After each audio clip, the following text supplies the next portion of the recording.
শুভেচ্ছা সবাইকে আরেকটি নতুন ভিডিওতে। আজকের ভিডিওতে আমি আপনাদের দেখাবো কিভাবে আপনারা আপনাদের বাসার বা অফিসের ভুলে যাওয়া ওয়াইফাই এর পাসওয়ার্ড রিকভারি করবেন। আমরা অনেক সময় ওয়াইফাই এর পাসওয়ার্ড ভুলে যাই। ভুলে যাওয়া পাসওয়ার্ডটি আপনি কিভাবে ব্যবহার করবেন।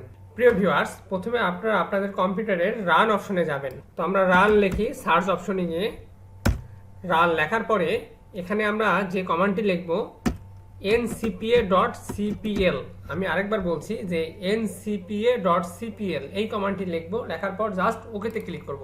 ওকেতে ক্লিক করলে আপনারা দেখবেন যে এখানে তিনটা ড্রাইভার শো করবে। এখান থেকে ওয়াইফাইয়ের যে ড্রাইভার, সেই ড্রাইভারটার উপর রাইট বাটন ক্লিক করে স্ট্যাটাসে ক্লিক করব।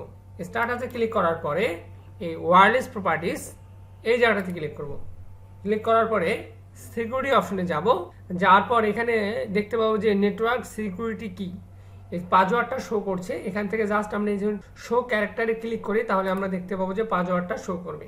তো এখানে পাসওয়ার্ডটা শো করেছে। এখানে যে লেখাটা শো করবে সেই লেখাটাই হচ্ছে আপনার বাসার বা আপনার অফিসের ব্যবহৃত ওয়াইফাই এর পাসওয়ার্ড। তো সচরাচর এটা হাইড থাকে, তো আপনারা এইভাবেই শো করতে পারবেন। তো প্রিয় ভিউয়ার্স, যদি আপনাদের ভিডিওটি ভালো লেগে থাকে তাহলে অবশ্যই ভিডিওটি সবার মাঝে শেয়ার করে দিবেন এবং অবশ্যই আমার চ্যানেলটি সাবস্ক্রাইব করতে ভুলবেন না। আসসালামু আলাইকুম।